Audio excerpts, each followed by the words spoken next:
everybody, and welcome to my cooking channel, baking / cooking channel. Most likely probably baking more than anything. I just wanted to come on, introduce myself. I'm Jennifer, most people call me Jen, and just tell you, why I started this channel, because I do have another channel on YouTube, a small channel, and it's VR gaming and horror gaming that I do in that. So this is completely different from doing that. And the reason that I decided to do this channel is because I have now got a lot of time on my hands, because I have currently moved to Australia from Scotland to be with my partner. And I currently right now can't go out and work because I don't have the visa to do that. So I have a lot of time on my hands, and my mum's a very good baker, and I never really did a lot of baking, maybe a wee bit, but not a lot compared to my mum. And I thought, you know what, I'm going to start doing a bit of baking. And the more I started to kind of do baking, the more I realised I actually really enjoy baking and cooking. Like, I really enjoy it. So right off the bat, I am not a professional baker, guys. I'm really not. But the stuff that I do, usually turns out really good. I usually surprise myself. So I do. And I'm not going to put anything on this channel if it doesn't turn out good. I am not going to waste your time in watching my video if something that I'm showing you is absolutely terrible. So I decided, since I was doing really good sponges and really good biscuits and things like that, that I would try a wee bit of decorating as well. So I decided to do a character cake, a cartoon character cake, a character of my time cartoons way back. And I'm not going to tell you who it is, because I want you to kind of guess it. You'll probably guess it really quick, though. It's not that hard to guess when you start seeing the process. But I'm just going to tell you the things that you're going to need for this, guys. You're going to need 250 grams of self-raising flour. You're going to need 250 grams of butter, 250 grams of caster sugar. You're going to need 4 eggs and a teaspoon vanilla essence or extract, whatever, to flavour your cake. It's up to you. You're going to need jam, but only if you want to put jam as your filling. I put jam, and I put butter icing in the middle of mine. And butter icing, I didn't show on the video how to make butter icing, but butter icing is really quite easy to make, and you can just look it up. But there's lots of different types of butter icing recipes out there. There's like a cream cheese one, there's like a royal icing. These are all the things that I've been learning as I've been kind of looking things up, because I've been enjoying baking that much. I've been wanting to try different things.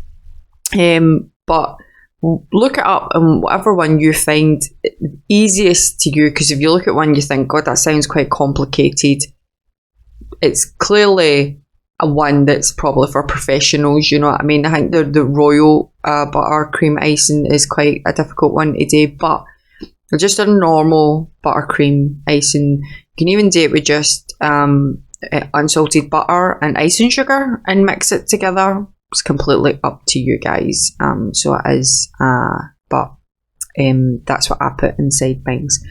Anyway, so these are the things you're going to need. You're also going to need 2 cake tins, and you're going to need some baking paper for that. And you're going to have a wee bit of extra butter than the 250, and you're going to line both those tins with butter. You're going to put the baking paper in bottom and all round the sides, so it's completely covered, and you do not have to worry about your cake falling apart, because it will just slide right out that tin. So, well, it will be perfect. When I did it, I watched another video showed me to do this, because I always just thought, oh, just line it with butter, it'll be fine. but then you always find it's stuck somewhere, so you're in there with a knife. But I watched another cooking channel who basically said this is the best way, and since I've done that, it's been great. Just slides it. It's like a dream come true. Your cakes are perfect. Now, you can also cut your cakes, guys, into like flat, so you can. There's a good way of doing that. Get a big knife, like kind of like a bready knife, and kind of make a wee mark at the side, and then start cutting. Keep turning your cake as you're cutting, and your top will fall off, and you'll have a perfect flat top.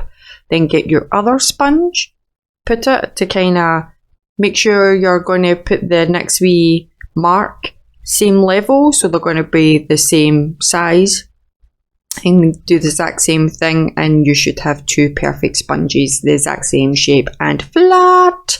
I will show you this process the next time I'm doing a cake, guys, but let's just jump right into the video now, and I hope you enjoy, guys. Here is my very first ever decorated cake. So first thing we're doing is melting the butter on a low heat. We do not want it on a high heat because we do not want to cook the butter. We just want to melt the butter. Next, we're adding our caster sugar, and make sure that you mix this in really well. We want it to be like a paste, kind of gloopy at the end of this. This is what it should look like. By the end of it, it should sound quite gritty as well and look quite gloopy like that. So this is what it should look like. Next, you add your 4 eggs. I like to give the yolk a wee bit of burst just so they mix in a lot better as well. Also, make sure your butter is cool by the time you put your eggs in, guys, because you don't want your eggs to cook. That's another reason that we're putting our butter on a low heat. Then add your self-raising flour and give it all a good mix in until it's nice and smooth. I will show you what it looks like at the end of this. So this is how it should look, nice and smooth. Look at that, nice and creamy, ready to go in our tins. Pop your mixture in the tins and try and make it as even as you possibly can. Pop your tins in the oven at 190. 170 if you've got a fan oven, and keep them in there for 20 to 30 minutes. This is how they should look when they come out the oven, nice and brown. Pop them both out in a cooling rack before you attempt to cut them. Let them cool down. Once you've cut them, add the jam to one side. Then get a glass, pop your piping bag in it, make your filling, your icing, whatever you want. You can just use even whipped cream if you fancy, guys. I am using, like I said before, frosting. I'm using for the middle of mine.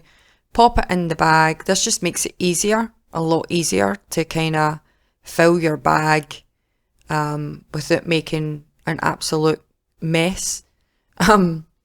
This is my easiest technique anyway. Just make sure your glass is tall enough to fit your bag around before you just kind of scrape every last inch of that in there. I just kind of piled mine up in the top because it's pretty firm. Your frosting should always be firm anyway, because you know you don't want it just to your cake just absolutely flatten. So you want it to kind of be that kind of consistency, and then you just lift your bag up, and then you just push it down to the bottom and get a wee twist at the end, and it makes it a lot easier to pipe it. Now we're going to pop that frosting on the cake. I just like to start from the outside. You can do it anyway. You don't even have to use a piping bag if you don't want to, guys. You could easily just use like a spatula to put it on. I just find this is less messy. I like to put it on with this and then use a spatula to just kind of whip it all around. It's just so there's not a lot coming out the sides when you put the top on. But that's what I prefer to do anyway. And we're just going to do this. I just do this till it goes right all the way around, right to the middle, before I pop the top on. So buttercream's on, top's gone on. Here is your cake.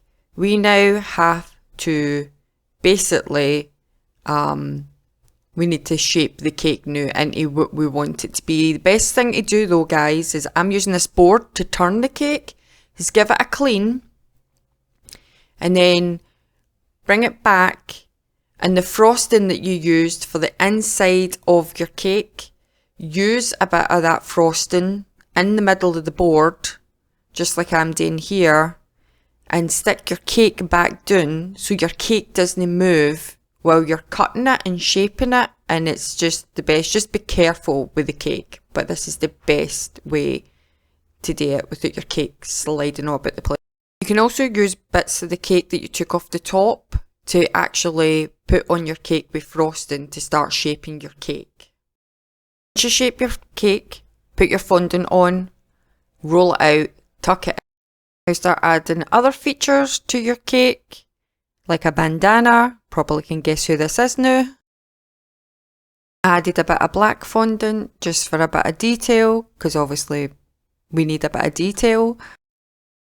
And this is the end result, guys. Pretty hard. It was hard work doing this. I'm not going to lie, I was frustrated at times, but I managed to do it.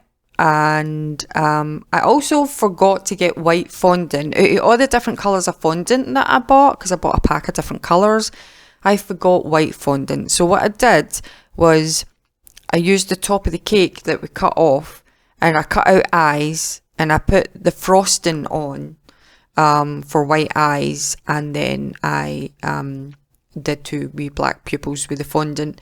But I had a panic moment there where I thought, I'm not going to be able to finish this cake now because I don't have any white fondant, but it came through. So guys, I hope you enjoyed this video. If you did, leave me a like, leave me a comment, and subscribe. I shall see you for next time when we make a chocolate cheesecake. Bye bye.